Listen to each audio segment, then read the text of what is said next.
हमें कैसे पता चलेगा कि एक बच्ची, हमारी बेटी बहन जिसकी भी शादी भी नहीं हुई, उसको ये बांझपन का प्रॉब्लम हो सकता है, कैसे पता चलेगा? अच्छा, अब जब ये उनका नेचुरल साइकिल डिस्टर्ब हो गया तो उसका फिर बॉडी पे क्या बुरे असर आते हैं? अब ये खवातीन में मर्दाना हार्मोन बढ़ना शुरू हो गया। जी बिल्कुल। खवातीन जो लड़ाई ज्यादा करती हैं, बीवियां, इनमें कहीं मर्दाना हार्मोन तो नहीं आ चुका?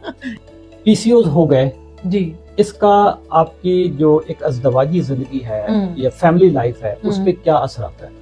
कि ये होती क्यों है? क्या सबको हो जाती है खवातीन को या कितनों को होती है? नहीं। हमारे घरों में अगर बच्ची को पीसीओएस हो, ना अब्बा को पता होगा, माँ को भी शायद पता नहीं, पता हो या ना हो, वो बच्ची किसी को बताती नहीं है। अगर बता दे, माँ को पता भी हो, वो यही होता है कि हमारा गायनेकोलॉजिस्ट के पास लेके जाना, और उसमें फिर पूरे घर की जो बहुएं बेटियां वो सारी सोच रही होंगी कि जी बच्ची की तो शादी भी, जो इसको गायनेकोलॉजिस्ट के पास क्यों लेके जा रहे हैं? बिल्कुल। आम जुबान में लोग उसको चाबी वाली गोलियां भी कहते हैं ना, चाबी वाली गोलियां, जैसे वो मनसूबाबंदी की गोलियां। दो तरह की ट्रीटमेंट है, एक लाइफस्टाइल मॉडिफिकेशन जी, और दूसरा है इसके जो हार्मोनल ट्रीटमेंट। ये दोनों साथ साथ चलाएंगे आप जो हमारा प्रोग्राम आ रहा है। इस खवातीन को अच्छी खबर सुना दे, हमने इतना इनको डरा दिया कि जिनके पीसीओएस खत्म हो जाते हैं उनकी फर्टिलिटी के चांसेस कितने बढ़ जाते हैं। तो बहुत सालों बाद इन लेडीज में जो यूट्रस का कैंसर है उसका बढ़ने का चांस भी बहुत हो जाता है।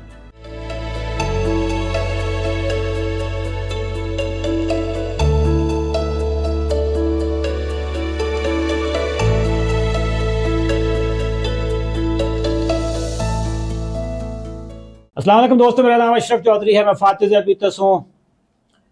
हमने चंद दिन पहले ऐलान किया कि हमारा जो अगला कोर्स है, हमारा पहला कोर्स जो था वो तो 90 डेज चैलेंज था जो शुगर के खिलाफ एक जिहाद है। दूसरा हमारा बी फिट प्रोग्राम था 45 डेज का जो मोटापे के खिलाफ एक अहम हथियार है।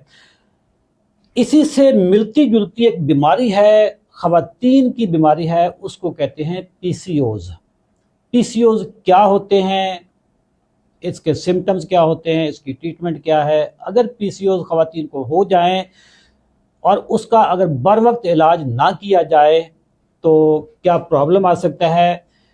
उसके लिए हमारी टीम में एक डॉक्टर शामिल हो गई हैं। डॉक्टर का मैं तारफ़ आपको करवा देता हूं। डॉक्टर आसमा नईम साहिबा हैं, जिन्होंने MBBS किया था फातिमा जनाब मेडिकल यूनिवर्सिटी से। उसके बाद फिर उन्होंने अपनी स्पेशलाइजेशन की गायनेकोलॉजी में गंगाराम अस्पताल से उन्होंने अपनी ट्रेनिंग मुकम्मल की, अभी अपनी प्रैक्टिस भी कर रही हैं। प्लस इसके अलावा पाकिस्तान की सबसे बड़ी medical university king Edward medical university में वो पढ़ाती भी हैं।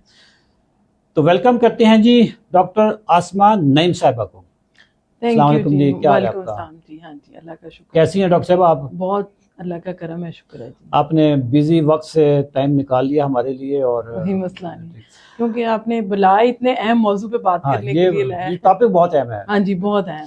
अच्छा डॉक्टर साहब, ये पॉलीसिस्टिक ओवेरियन सिंड्रोम PCO, ये खवातीन की बीमारी है जी जी, ये बुनियादी तौर पे होती क्या है? इसके सिम्टम्स क्या होते हैं? ये कहाँ पे लगती है? प्रॉब्लम क्या होता है इसके साथ? जो पॉलीसिस्टिक ओवेरियन सिंड्रोम है, इसको सिंड्रोम का नाम दिया गया है। सिंड्रोम क्या चीज होता है? सिंड्रोम है यानी कि एक तो एक डिजीज है ना, एक तो बीमारी है। सिंड्रोम हो जाता है जिसमें एक से ज्यादा बीमारियों का मुरक्कब हो जाता है, क्योंकि ये मुख्तलिफ जगहों पर, यानी पूरी फैमिली दे नाल तुसी फटा कर लिया। हाँ जी हाँ जी, एक लड़ाई होती है एक बंदे नाल ते एक होती है पूरे तुसी खानदान नु वटा मार दे। बिल्कुल बिल्कुल। अच्छा। क्योंकि इसका जो असर है ना वो सिर्फ एक उस पे अज़ा पे नहीं है, यूट्रस पे, ओवरीज, उसके अलावा ये आहिस्ता आहिस्ता जो अपना असर है ना ये पूरी बॉडी में शुगर की सूरत में, ब्लड प्रेशर, हार्ट की सूरत में असरअंदाज होके पूरी उसमें दिखा रही होती है।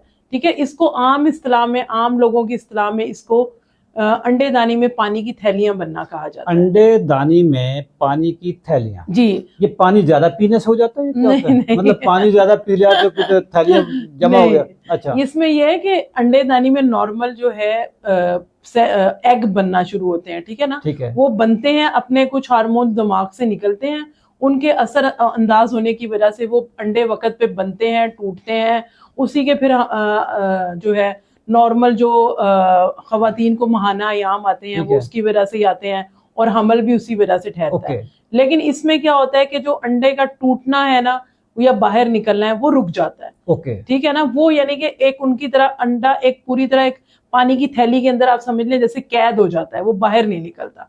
ठीक है, उसकी वजह से कुछ पूरे जिस्म में जो नॉर्मल एक काम चल रहा होता है, नॉर्मल हार्मोन्स बन रहे होते हैं, उसके अंदर तब्दीलियां आना शुरू हो जाती हैं। यानी अल्लाह का जो एक निजाम चल रहा है कि हर महीने अंडे बनने हैं, बिल्कुल, ओवुलेशन होनी जी है, जी जी, बिल्कुल ठीक है, बिल्कुल, अंडे बाहर आने हैं, जी जी, ये सारा निजाम डिसरप्ट हो जाता है। वो डिसरप्ट हो पूरे जाता है। तरीके से जो उनका खवातीन का जो मेंस्ट्रुअल साइकिल है, जी जी, मंथली बिल्कुल, जो उनका साइकिल चल बिल्कुल, रहा है, वो डिस्टर्ब हो जाता है। डिस्टर्ब हो जाता अच्छा, है, यानी अल्लाह ने जो एक निजाम बनाया है बिल्कुल, उसके अंदर कुछ डिस्टर्बेंस आ गई है। डिस्टर्बेंस आ अब जाती डिस्टर्बेंस आ गई तो उससे वो जो अंडे हैं वहीं पे है, रह जाते हैं, रह बिल्कुल जाते हैं। ठीक है, और वो ना टूटते हैं, ना फिर वो आगे जब वो उनकी ओवोल्यूशन नहीं होती तो फिर ना ही जो हर महीने खवातीन के अयाम आते हैं वो भी नहीं आते, और जो हमल के लिए जरूरी है वो भी नहीं होता, यानी ओवुलेशन भी नहीं होता। ओवुलेशन, इनफर्टिलिटी हो जाती है, आपको इनफर्टिलिटी यानी की दूसरे कंप्लेन आ लफ्जों जाती है। में कि अगर ये निजाम दरहम बरहम हो जाए तो जो फर्टिलिटी का मसला है, यानी जिसको कहते हैं कि बच्चा पैदा होने की अहलियत जो जी है जी वो कॉम्प्रोमाइज हो जाती जी है, जी, खत्म हो बिल्कुल जाती है, ठीक बिल्कुल है, बिल्कुल, जिसको कहते हैं बांझपन। जी जी, ये बांझपन, तो अगर मैं बिल्कुल दूसरे लफ्जों में समझूं, बिल्कुल बिल्कुल, क्योंकि मैं बांझपन कोई डॉक्टर नहीं हूं तो हाँ मैं जी जरा समझने में स्लो हूँगा। जी, यानी इससे बांझपन की बीमारी भी हो है, हो वजह है, ये बांझपन की एक वजह वजह है। अच्छा, शादी से पहले तो बांझपन या बांझपन का ना होने का पता भी नहीं चलता, बिल्कुल, तो हमें कैसे पता चलेगा कि एक बच्ची, हमारी बेटी बहन जिसकी अभी शादी भी नहीं हुई, कि उसको ये बांझपन का प्रॉब्लम हो सकता है, कैसे पता चलेगा? उसमें जाहिर है अभी तो बच्ची की शादी नहीं हुई है, हाँ, अनमैरिड है, तो हाँ, उसमें वो उसके दूसरी तरह से अपने आप को जाहिर करना शुरू करती है बीमारी। वो ऐसे कि जैसे कि बच्चियों को हर महीने माहवारी आती है, उसकी बजाय क्या होता है कि वो खराब होना शुरू हो जाती है।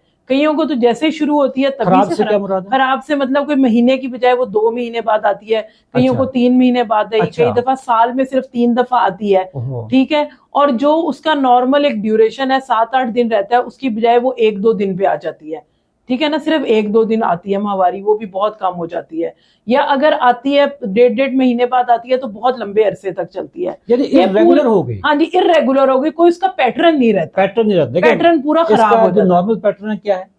नॉर्मल तो ये है ना कि हर महीने बच्चियों को आती है, और कितने दिन रहती है? 7-8 दिन, 8-9 दिन, हाँ जी, ठीक है, नॉर्मल होते हैं। अच्छा, अब इसमें ये नॉर्मल है कि हर महीने हाँ और जी, फिर 7 दिन बिल्कुल होना है। अच्छा, पॉलीसिस्टिक ओवेरियन सिंड्रोम में जब पीसीओज हो जाए तो उसमें हर महीने नहीं आएगी, नहीं, 2 महीने बाद, 3 महीने बाद, 4 कईयों महीने को बाद, साल भी गुजर जाता है, साल भी गुजर गए, और आएगी तो 2 दिन के लिए, आएगी तो फिर ज्यादा दिन के लिए, और कई दफा तो हाँ, कोई बच्चियों को हमेशा मेडिसिन लेके अपने मतलब अच्छा, पीरियड शुरू करवाने पड़ते हैं, आती ही नहीं है बगैर मेडिसिन के। ओके। अच्छा, अब जब ये उनका नेचुरल साइकिल डिस्टर्ब हो गया तो जी, उसका फिर बॉडी पे क्या बुरे असरात आते हैं? उस पे जाहिर है, एक तो पहले से जब इसमें 2 तरह की चीजें हो रही होती हैं, एक कुछ हार्मोन की कमी हो रही होती है, कुछ की ज्यादती हो रही होती है। नॉर्मली ईस्ट्रोजन और प्रोजेस्टेरोन 2 हार्मोन्स होते हैं, ठीक है ना, जो मिकदार में अहम उस साइकिल के मुताबिक निकलते हैं, फिर ओवोल्यूशन होती है। इसमें क्या होता है कि प्रोजेस्टेरोन की कमी होना शुरू हो जाती है, और जो ईस्ट्रोजन है ना वो बहुत ज्यादा निकलता है, ओवोल्यूशन नहीं होने देता। ईस्ट्रोजन क्या ये बुरा हार्मोन है? ये बुरा हार्मोन तो नहीं है, लेकिन ये इसका असर ये है कि ये ईस्ट्रोजन जो है ना आहिस्ता आहिस्ता अंडे पे ये जो बनता है ना उसके ऊपर इफेक्ट करता है। फिर उसके बाद इसका लेवल एक जगह पे पहुंच के रुकता है, तो जो दूसरा हार्मोन जो होता है ना, ऊपर दिमाग से और 2 हार्मोन आ रहे होते हैं, FSH और LH, ठीक है, LH जब आता है तो वो प्रोजेस्टेरोन को निकालता है। तो आपने इसमें 4 हार्मोन्स बता दिए। जी जी, आपने LH, FSH, LH, ये आपके दिमाग के, जी, दिमाग में एक सबसे पहले तो हाइपोथैलेमस होता है, हाँ, वो आप आम समझ लें कि एक बड़ा कंट्रोल वो हाँ, है दिमाग में। फिर उसके बाद एक छोटा पिट्यूटरी है, वहां से कुछ हार्मोन निकलते हैं, जो पिट्यूटरी आता है, हम ठीक है, इसको सिंपल करते हैं, सिंपल LH और FSH दिमाग के हार्मोन है, बिल्कुल, एस्ट्रोजन और प्रोजेस्टेरोन जो है ओवरी पे लगते हैं, ठीक है, तो बिल्कुल। अच्छा, अब इनमें से डिस्टर्ब कौन से हो गए? डिस्टर्ब जो होंगे वो LH और प्रोजेस्टेरोन, LH के ऊपर कमी हो जाएगी तो प्रोजेस्टेरोन नहीं आ रहा, ओके, ठीक है ना, तो उसमें क्या होता है कि फिर ईस्ट्रोजन ज्यादा बनता रहता है। ईस्ट्रोजन जो है ना वो ओवुलेशन नहीं होने देता, और जो नॉर्मल ओवरी में जो है ना, जो ये फीमेल हार्मोन, यानी प्रोजेस्टेरोन तो है नहीं, 2 हार्मोन है ना फीमेल, ईस्ट्रोजन एंड प्रोजेस्टेरोन, इसकी बजाय जो मेल हार्मोन है ना टेस्टोस्टेरोन, वो बढ़ने लग जाता है। अब ये खवातीन में मर्दाना हार्मोन बढ़ना शुरू हो गया। जी जी, बिल्कुल, जब वो मर्दाना हार्मोन बढ़ता है, ये तो अब डिस्टरबेंस पहले तो हो रही थी, अच्छी बात नहीं है खवातीन में मर्दाना हार्मोन हो जाए तो वो मर्दाना वार जिंदगी से मर्दाना वार, लेकिन उसके हाँ। अपने जो साइड इफेक्ट है वो अच्छा। बहुत ज्यादा है। अच्छा। ठीक है, वो क्या करता है कि जो ईस्ट्रोजन प्रोजेस्टेरोन तो पहले जो खराब हो गए, माहवारी के वो अयाम को खराब कर रहे हाँ। हैं। ठीक है, अब ये जो टेस्टोस्टेरोन जो मेल हार्मोन ज्यादा बढ़ना शुरू हुआ है, वो क्या करता है कि पहले जो है खवातीन के चेहरे पर गैर जरूरी बाल आ जाते हैं, चिन पे, चेस्ट पे। जो लड़ाई ज्यादा करती हैं जी जी बीवियां, ये इनमें कहीं मर्दाना हार्मोन तो नहीं आ चुका होता? नहीं नहीं नहीं, उसमें ऐसा नहीं है। अच्छा, ये नहीं है। मैं कहा जरा अगर ऐ हुए तो बीवियां ने चेक करवा लेने चाहिए कि मर्दाना कितना है। नहीं नहीं, अच्छा, ऐसा नहीं है। ऐसा नहीं है। अच्छा। और इसके अलावा जो है जैसे मर्दों में होता है कि यहाँ सामने से बैडनेस आने लग जाती है, बाल गिरने लग जाते हैं, मेरा जैसे आपके है बिल्कुल। अच्छा, लेकिन इसी मुझे तरह तो पीसीओएस नहीं है। नहीं नहीं आपको नहीं है, क्योंकि आपके अंदर तो टेस्टोस्टेरोन है, तो ये शो। तो वो उसमें जो है ना, खवातीन में भी ऐसे बहुत ज्यादा बाल गिरने लग जाते हैं और इस तरह की जो गंजापन आने लग जाता है। ठीक है, आवाज में भी कई दफा खवातीन की फर्क पड़ जाता है। आवाज में क्या हो जाता है? जैसे मर्दाना आवाज थोड़ा भारी हो गई, भारीपन आ जाता है। ओके, भारी आवाज हो गई जी। और मेंस्ट्रुअल इरेगुलरिटीज हो गई, माहवारी के अयाम। इंडिया की एक कवाली करने वाली लड़की है, नूरा सिस्टर, उनकी आवाज बड़ी भारी है। उनकी पीसीओएस तो नहीं होगा? पता नहीं, अब ये तो चेक करवाना पड़ेगा। उसकी तो बड़ी भारी आवाज है। हाँ, ये तो चेक करवाना पड़ेगा। अच्छा, इसके अलावा चेहरे पे बाल? चेहरे पे बाल आ जाते हैं। चेहरे पे, पूरे चेहरे पे बाल? पूरे ये ज्यादा चिन पे। अच्छा, और इधर, हाँ जी, ये इधर ज्यादा बाल आने लग जाते हैं, चेस्ट पे आ जाते हैं बाल। अच्छा, जहाँ पे मतलब नहीं होने चाहिए खवातीन के, वहां पे बाल आना शुरू हो जाते हैं। अगर मैं इसको समराइज करूं तो एक तो इरेगुलर पीरियड्स हो गए, बिल्कुल, या आ नहीं रहे, आए तो खत्म नहीं हो रहे। ठीक है, ये चीज हो गई। हर महीने नहीं आ रहे, 2-2 3-3 महीने का वक्फा डल रहा है। एक तो और सबसे इम्पोर्टेंट वेट गेन। अच्छा, वेट गेन। सबसे ज्यादा वजन बढ़ना शुरू हो जाता है, वजन बढ़ना, क्योंकि जैसे ही ये हार्मोन सारे डिस्टर्ब होते हैं, एक और चीज इसमें शुरू हो जाती है, जिसमें शुगर के मरीज जैसे उनके अंदर इंसुलिन रेजिस्टेंस होती है। ठीक है ना, इंसुलिन अपना काम नहीं कर रही होती प्रॉपर, जिसकी वजह से ग्लूकोज सेल्स में नहीं जा रहा। आते हैं, इसकी कॉजेस पे आते हैं। मैं तो इसको समराइज कर दूं कि मेरी बहनें, मेरी बेटियां सुने गौर से, अगर आपके जो मंथली साइकिल है वो इरेगुलर हो गया, बेकायदा हो गया है, यानी हर महीने की बजाय 2 महीने बाद, 3 महीने बाद आ रहा है, थोड़ा आ रहा है, फिर आना शुरू हुआ तो ज्यादा आ रहा है, तो समझ लें कि एक बीमारी है पीसीओएस।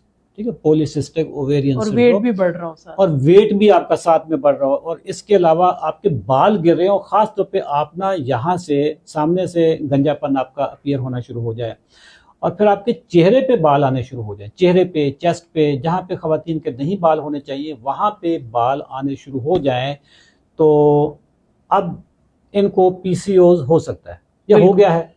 नहीं, ये अब ये इसके लिए फिर हम फर्दर कोई अच्छा, ये इन्वेस्टिगेशन, इब्तदाई अलामत, तो समझ लें कि अब आपको आगे ट्रीटमेंट की जरूरत पड़ रही है, अब आपको गायनेकोलॉजिस्ट को विजिट करने की जरूरत है। अब हम आते हैं डॉक्टर साहिबा के पीसीओएस हो गए जी, इसका आपकी जो एक अज़दवाजी जिंदगी है या फैमिली लाइफ है, उस पर क्या असर आता है?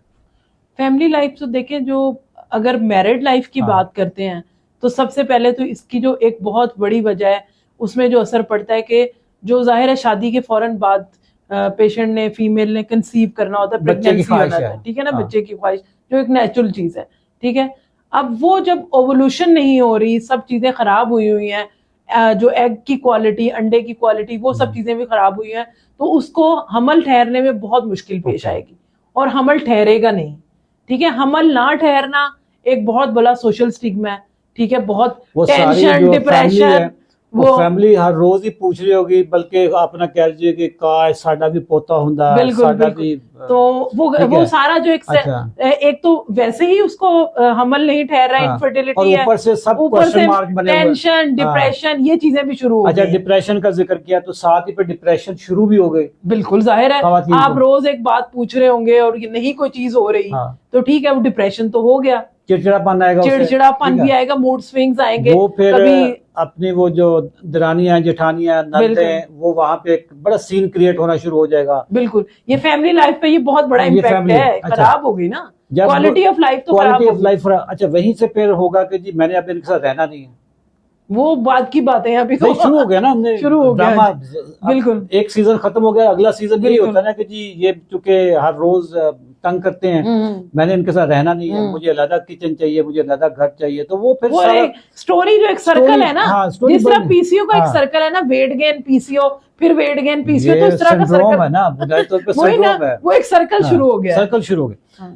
अच्छा, अब हम देखते हैं कि ये होती क्यों है, क्या सबको हो जाती है खवातीन को, या कितनों को होती है? नहीं, उसमें ये है कि वैसे तो अगर जो हम अब तक रिसर्चेज हो रही हैं, लेटेस्ट भी जो रिसर्चेज हुई हैं, हम एग्जैक्ट कॉज नहीं बता सकते। कि जैसे हमने कह दिया कि जी हार्ट डिजीज है, उसकी एक वजह जी कोलेस्ट्रॉल का बढ़ना है, ठीक है ना, बिल्कुल एग्जैक्ट अगर कोलेस्ट्रॉल नीचे रहेगा, ये करेंगे तो ठीक रहेगा, ठीक है। अब हम पिन पॉइंट एक कॉज नहीं कर सकते, भी पुरानी होगी, वो भी होगी ना। अब जो आगे ना जो किताबें आ रही हैं वो तो कहते हैं कि फैक्टर्स जो आने, हाँ जी, तो वो भी इसमें के जो 7 जेनेटिक फैक्टर, यानी जीन्स में कुछ ऐसी तब्दीलियां आने लग जाती हैं।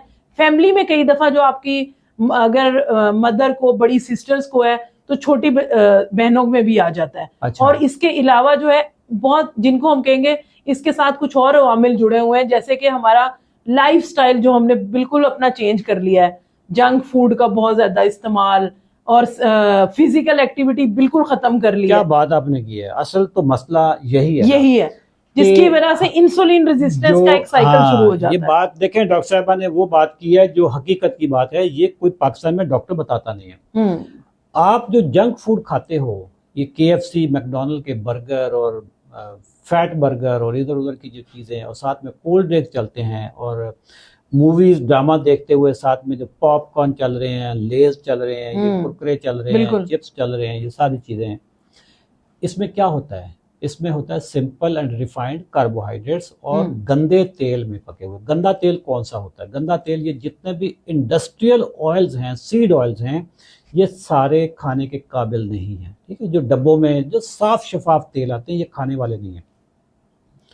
साथ में आपका ओवरऑल एक मार्केट, दुनिया में जो स्ट्रेस है, पाकिस्तान में का अपना स्ट्रेस होता है, एक स्ट्रेस हो गया, जंक फूड हो गई, बिल्कुल, कोल्ड ड्रिंक्स हो गए, फिजिकल एक्टिविटी है नहीं, अब खत्म हो रही है। जैसे पहले बहुत वो था ना, अब तो बस बैठे हैं तो बैठे हैं, एक जगह पे बैठे पढ़ रहे हैं, वहीं पढ़ रहे हैं, वहीं बैठे हैं। लड़की जो अनमैरिड लड़कियां, वो कॉलेज से आई हैं जी, बस फिर जल्दी जल्दी सो गई हैं, वो ब्राइलर बन गए हैं, वो बस फिर वो बस बैठे बैठे जो अपना काम कर रहे हैं, वहीं पे मोबाइल है, वहीं पे टीवी है, वहीं पे सब कुछ। इस ये जितनी अल्लाह की रहमत है, ये उतनी अल्लाह की हमारी तरफ से जहमत बन गई है, ठीक है, जहमत बन गई। ये हर चीज इसमें है, हर चीज इसमें है। इसने बिल्कुल नाकारा करके रखा, बिल्कुल मेंटल डिप्रेशन सारी है इसकी वजह से, ये इसकी वजह से ही है। नींद नहीं आती, नींद नहीं आना, हाँ जी, वो सारा, ये तो सारा इसकी साइकिल है ना पूरी। इसका तो अभी साइड इफेक्ट्स आएंगे ना, दुनिया में पता चलेगा क्या होगा। अच्छा, हम इस पे डॉक्टर साहबा जो मेन चीज है, एक तो डाइटरी हैबिट्स हैं, बिल्कुल, ठीक है, लाइफस्टाइल है, एक्सरसाइज, दो चीजें ठीक हो जाएं तो फिर इसमें आपको पता है कि अगर ये हम चीजें सिर्फ अपना वेट कंट्रोल कर लें, डाइट को कंट्रोल कर लें, वॉक एक्सरसाइज की तरफ चले जाएं, तो 50 to 70% जो है ना हमारी वजह, जो पॉलीसिस्टिक ओवरीज है ना, वो खत्म हो सकती है। खत्म है। लो जी, क्या बात कर रहे हो खवातीन, मेरी बहनें, बेटियां, बीबियां, अगर आप अपनी खुराक को दुरुस्त कर लें, लाइफस्टाइल को दुरुस्त कर लें, उछल कूद शुरू कर दें, वॉक शॉक शुरू कर दें, जो जंक फूड आप खाते हैं उसको जिंदगी से निकाल दें, 50 से 70% तो आपके PCO इधर ही खत्म हो गए हैं आगे। बिल्कुल, क्योंकि वो खुद ब खुद स्पॉन्टेनियस, जो हमने एक वजह बताई थी कि ओवुलेशन नहीं होती, वो खुद ब खुद होने लग जाएगी। जब वो होने लगेगी तो आपके मसले तो खुद ही खत्म हो जाएंगे। हमारा जो BFIT का प्रोग्राम है, जिसमें हम मोटापे को कम करते हैं, उसमें ज्यादा ये हमने प्रोग्राम स्टार्ट भी वहीं से किया। बहुत सारी खवातीन थी जो कहती हैं हमें PCOs हैं। अच्छा, पाकिस्तान में ना वैसे भी कभी इस तरह की चीजों पे जिक्र नहीं होता, बीमारियों पे कहाँ पाकिस्तान में कोर्स में कभी बताया नहीं जाता।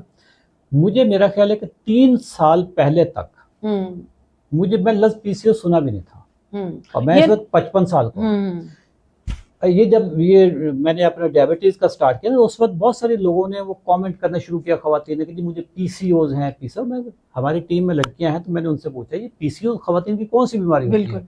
तो ये भी पता चला। अच्छा, हमारे घरों में अगर बच्ची को PCOs हो, ना अब्बा को पता होगा,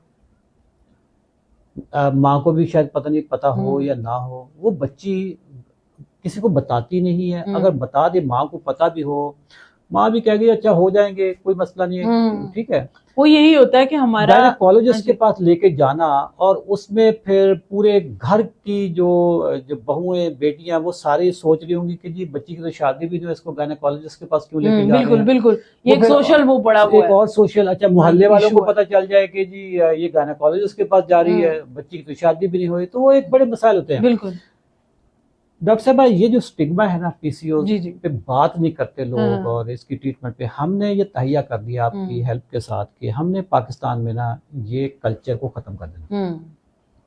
बाप को पता होना चाहिए, बड़े भाई को पता होना चाहिए जो घर में सरबराह है, कि घर में जो हमारी लेडीज हैं किसको पीसीओएस है। पीसीओएस डिजीज ना, बिल्कुल जैसे आम डिजीज है तो उसकी जैसे डायबिटीज का जैसे डायबिटीज है तो इसमें छुपाने वाली क्या बात है जी। पीसीओएस है तो बच्ची को पीसीओएस आप करवाएं इसका इलाज, ठीक है। डॉक्टर साहब, इसका एक तो डाइट प्लान के साथ हो गया जो कि हम अभी शेयर भी करेंगे लोगों के साथ, और अगर इसकी हार्मोनल और जो मेडिकल इंटरवेंशन है उसमें क्या ट्रीटमेंट्स होती हैं? उसमें जो जैसे हमने अभी जिक्र किया था कि हार्मोन सारे डिस्टर्ब हो जाते हैं ना, तो हमें माहवारी की रेगुलर करने के लिए, उसको अपने महीने के महीने लाने के लिए जो है ना कुछ हार्मोन्स देना पड़ते हैं, ठीक है ना। वो हार्मोन्स कई दफा हम आम जुबान में लोग उसको चाबी वाली गोलियां भी कहते हैं ना, चाबी वाली गोलियां, जैसे वो मनसूबाबंदी की गोलियां होती हैं। अच्छा, ये जो फैमिली प्लानिंग की गोलियां जो होती है वो तो फैमिली प्लानिंग के लिए होती है, तो वो इसके लिए भी देते हैं? वो इसके लिए, उसका काम ये होता है, एक तो वो उसके अंदर ईस्ट्रोजन एंड प्रोजेस्टेरोन होता है, ठीक है।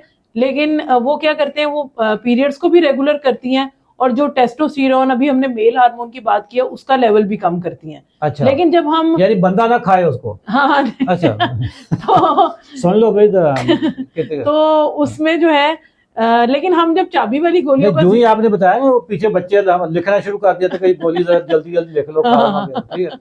अच्छा, तो ये मर्द ना खाए, ये खवातीन की बीमारी। जी। अच्छा, और चाबी वाली गोलियों का हमारे उसमें सोसाइटी में ये है कि अब हम चाबी वाली गोली का, जैसे आपने कहा भाई ये तो मनसूबाबंदी खान, तो वो इसका सिर्फ यही काम नहीं है। तो जो अनमैरिड बच्चियों में हमें देख के अगर कोई हार्मोन्स वाकई उसके डिस्टर्ब हैं या उसकी बाकायदा जरूरत है, अकॉर्डिंग टू हार्मोन का टेस्ट हार्मोन्स के टेस्ट भी कराते हैं, और उसके सिम्टम्स और उसके मुताबिक जो है ना फिर हमें देना पड़ता है। कई ऐसी हार्मोन्स की दवाइयां हैं जिसकी हम 5-6 महीने देते हैं, तो जो चेहरे पे गैर जरूरी बाल है वो भी कम आना शुरू हो जाते हैं। अच्छा, जो आगे उसका क्या करें?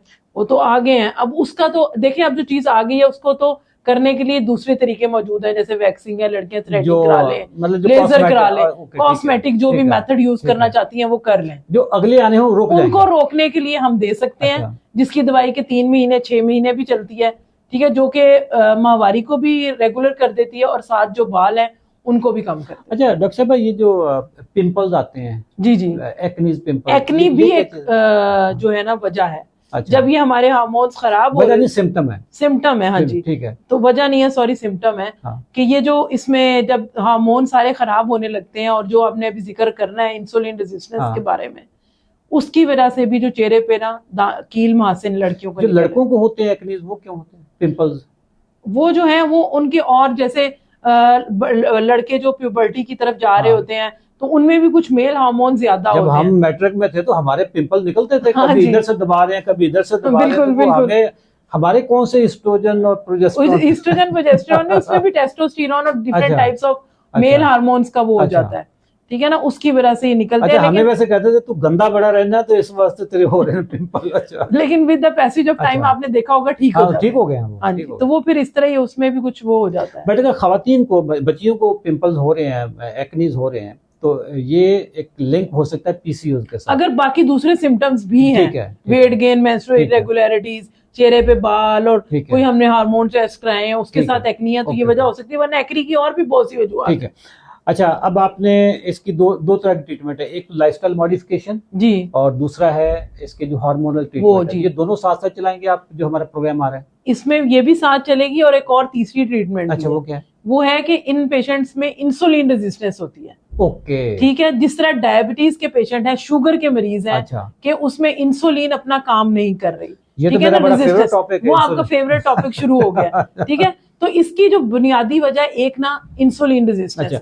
नाज़रीन को मैं बता देता हूँ कि इंसुलिन रेजिस्टेंस क्या होती है, क्योंकि इंसुलिन रेजिस्टेंस से ना सर एक बीमारी डायबिटीज नहीं होती, जो कि मुझे थी किसी ज़माने में। मैं तो फातिह ज़ियाबितस हूँ अब, और ना सर मैं खुद फातिह ज़ियाबितस हूँ, मैंने तो हज़ारों लोगों को फातिह ज़ियाबितस बना दिया है, इंसुलिन छुड़वा दी, दवाइयाँ छुड़वा दी। आप जो कुछ भी खाते हैं, मैं आपको ज़रा ये बताने लगा कि इंसुलिन रेजिस्टेंस होती क्या है। आप जो चीज़ भी खाते हैं मैदे में जाता है, हजम होता है, उससे बनता है ग्लूकोज, और ग्लूकोज हमारी पूरी बॉडी को चाहिए होता है। ये ग्लूकोज जब बन गया तो ये पूरी बॉडी में जाता कैसे है? हमारे हर खुलिये को, हर सेल को ग्लूकोज चाहिए होता है। हमारी बॉडी में एक आज़ा है, उज़्व है, उसको कहते हैं लबलबा, पेंक्रियाज। पेंक्रियाज के पास एक हार्मोन होता है जिसको इंसुलिन कहते हैं। इंसुलिन क्या करता है कि इस ग्लूकोज को ब्लड से उठाता है और पूरी बॉडी तक लेके चला जाता है। प्रॉब्लम ये आता है कि आपकी बॉडी इस इंसुलिन को पहचानती नहीं। वो कहती है जी आपने जो शॉपर उठाया हुआ ग्लूकोज का, कौन हो, मुझे तो नहीं चाहिए भी, आप चले जाओ यहाँ से। इसी चीज को वो चूंकि रेजिस्ट करती है, आपकी बॉडी उसको इस्तेमाल नहीं करती, उसको रेजिस्ट करती है, धक्का देती है। इसी चीज को कहते हैं इंसुलिन रेजिस्टेंस। ये बुनियादी तौर पे खुराक की वजह से होती है कि आप ऐसी खुराक खाते हो जिससे आपकी बॉडी में ग्लूकोज ज्यादा बनता है। ग्लूकोज ज्यादा बनता है तो ज्यादा इंसुलिन बनती है, ज्यादा इंसुलिन बनती है तो ज्यादा इंसुलिन की रेजिस्टेंस होती है। अच्छा, अब ये जो इंसुलिन रेजिस्टेंस है, इससे सिर्फ शुगर ही नहीं होती है, इससे बेशुमार बीमारियां मैं अभी आपके साथ शेयर करता हूं। मर्दों में, खवातीन में, दोनों में आपको शुगर हो गई इंसुलिन रेजिस्टेंस की वजह से। आपके खून में ट्राइग्लिसराइड बढ़ गए, यानी जो चर्बी होती है वो इंसुलिन रेजिस्टेंस की वजह से होती है। आपका जो अच्छे वाला कोलेस्ट्रॉल होता है HDL, वो कम हो गया, इंसुलिन रेजिस्टेंस की वजह से होता है। जिगर के ऊपर चर्बी जमा होगी जिसको फैटी लिवर कहते हैं, इंसुलिन रेजिस्टेंस की वजह से होता है। मर्दों में मर्दाना कमजोरी होगी, खवातीन में ये PCOS हो गए, ये इंसुलिन रेजिस्टेंस की वजह से होता है। आपकी दिल की शरियानें, गुर्दे खराब होना शुरू हो गए, फिर ये सिंड्रोम है, ये फिर चीज खत्म ही नहीं होती। इवन अल्जाइमर, जिसको भूलपन की आदत होती है, बंदा भूलना शुरू कर देता है, पहले थोड़ा थोड़ा भूलता है, बाद में बिल्कुल हर चीज भूल जाता है। अल्जाइमर की डिजीज, पार्किंसन की डिजीज, ये सारी चीजें, पाँव जलने शुरू हो जाते हैं, ये सारी चीजें इंसुलिन रेजिस्टेंस की वजह से होती है। और इंसुलिन रेजिस्टेंस PCOS के साथ बिल्कुल लिंक है। अच्छा, अब हम 3 तरह से ट्रीटमेंट करेंगे। जी जी। एक लाइफस्टाइल मॉडिफाई किया जी, दूसरा हार्मोनल ट्रीटमेंट, और तीसरी हम करेंगे इंसुलिन रेजिस्टेंस। इंसुलिन रेजिस्टेंस की जो ट्रीटमेंट है वो भी हम लाइफस्टाइल और खुराक से करेंगे क्योंकि बुनियादी तौर पे बीमारी तो खुराक, जैसे शुगर खुराक की बीमारी है। तो इसी तरीके से ये जो आपका PCOS है, PCOS का भी किसी न किसी तरीके से जो लिंक है गलत खुराक के साथ है, गलत लाइफस्टाइल के साथ है। अच्छा डॉक्टर साहब, ये जो हमारा कोर्स आ रहा है, हमने स्टार्ट कर लिया कोर्स एंड ऑफ PCOS, ये हमारा 3 महीने का है। हमने इसको 3 महीने का क्यों रखा है? 3 महीने में ये है कि इसको जो हमारे डाइट से और हमारी जो वॉक एक्सरसाइज, उसका इम्पैक्ट आने तक और जो पेशेंट है, जाहिर है इसमें हर पेशेंट तकरीबन ओवरवेट है। ओके, ठीक है ना, इसमें वजन भी कम हो जाएगा। वजन भी कम होगा तो फिर जो चीजें बेहतर होना शुरू होंगी। जब चीजें बेहतर होना शुरू होंगी तो हमें जरूरत नहीं पड़ेगी कि उनको कोई हार्मोन्स देने की या कुछ और। ठीक है ना। हमारा ये जो कोर्स है एंड ऑफ PCOS, इसमें हम तकरीबन 3 महीनों में यानी 90 दिनों में 15 से 20 किलो वजन कम होगा, क्योंकि हमारे पास तजर्बा यही है। हमारा दूसरा BFIT का प्रोग्राम है, उसमें इतना हो जाता है 45 दिनों में 10-12 किलो कम हो जाता है। तो 3 महीनों में 15 से 20 किलो वजन कम होगा।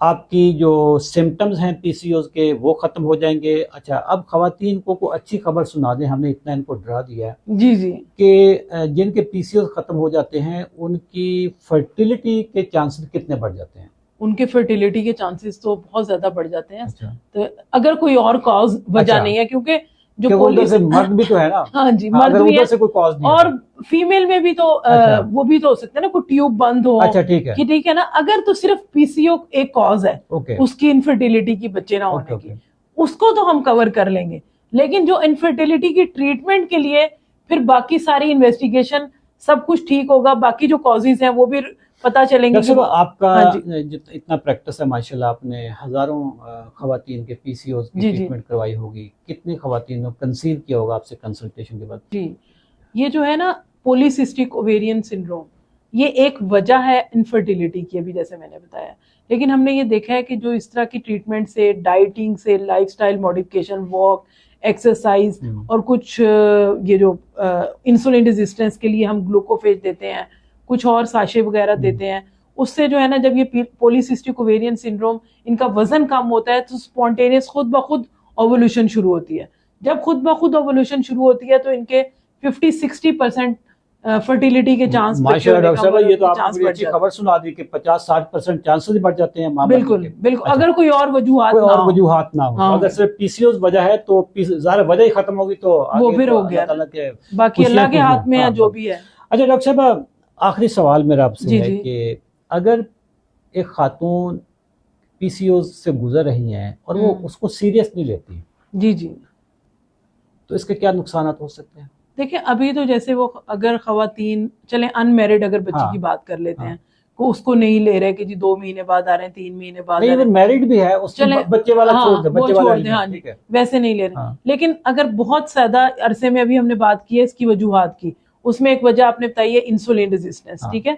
इंसुलिन रेजिस्टेंस अभी सारा आपने बताया कि क्या होगा, कितने सालों में शुगर भी बन जाएगी, ब्लड प्रेशर हो जाएगा उसको, ठीक है। जब बैड और गुड कोलेस्ट्रॉल की हमने बात की है तो हार्ट डिजीज की तरफ चली जाएगी। हार्ट डिजीज किस में एंड होता है? स्ट्रोक हो जाता है, जिसको फालिज कहते हैं, ठीक है ना। तो फिर पेशेंट की किडनी, हर चीज में, हर चीज पे इफेक्ट है ना। तो वो फिर एक जो छोटी सी चीज है वो देखिए कहाँ पे चली गई है। और इसके अलावा क्या होता है कि पेशेंट को डिप्रेशन, मूड स्विंग्स और ये चीजें तो होती हैं।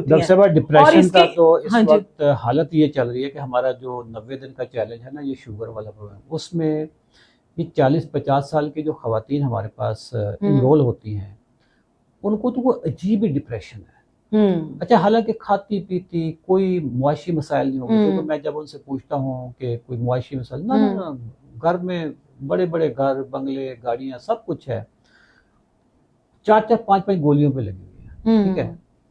अब ये पता नहीं उनकी ये डिप्रेशन वाला कहाँ से एलिमेंट आया हुआ है। अच्छी खासी वेल टू डू हैं, कोई मुआशी मसाइल नहीं उनको, लेकिन ये डिप्रेशन वाली अच्छा, पहले नींद नहीं आती, नींद ना आना, फिर हर वक्त वनूदगी में खाना खाया सो गए, खाना खाया सो गए, ये डिप्रेशन से। तो फिर मेंटल इलनेस, अभी आज ही मुझे किसी की कॉल आई कि जी मैं मेंटल अस्पताल से गोलियां लेती हूँ, मतलब ट्रीटमेंट में वो मेंटल हॉस्पिटल जाती है। बिल्कुल बिल्कुल। अच्छा, अब मैंने आज उनको कहा कि आप ना जिम ज्वाइन करें, उम्र उनकी 50 साल।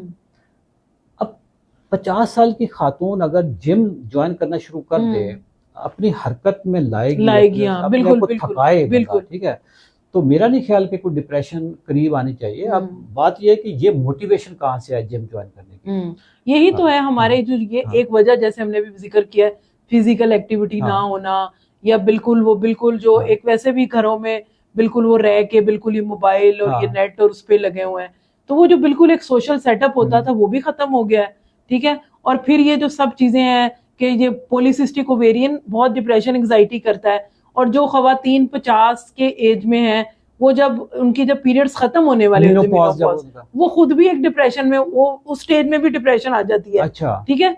तो लेडीज में जरा ही थोड़ा सा ये होता है। और पॉलीसिस्टिक ओवेरियन का सिंड्रोम का एक ये भी है कि जब बहुत देर तक, अभी हमने जिक्र किया था एक हार्मोन का प्रोजेस्टेरॉन, अच्छा, वो जब बहुत अरसे तक गायब रहता है, ये कम रहता है ना, तो बहुत सालों बाद इन लेडीज में जो यूट्रस का कैंसर है उसका बढ़ने का चांस भी बहुत हो जाता है।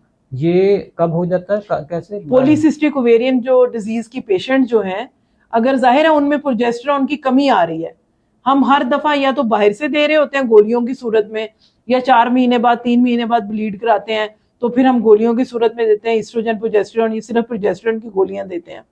जब एक लंबे अरसे तक एक नॉर्मल नेचुरल हार्मोन नहीं होगा तो उसमें यूट्रस का कैंसर बढ़ने का चांस बहुत ज्यादा हो जाता है।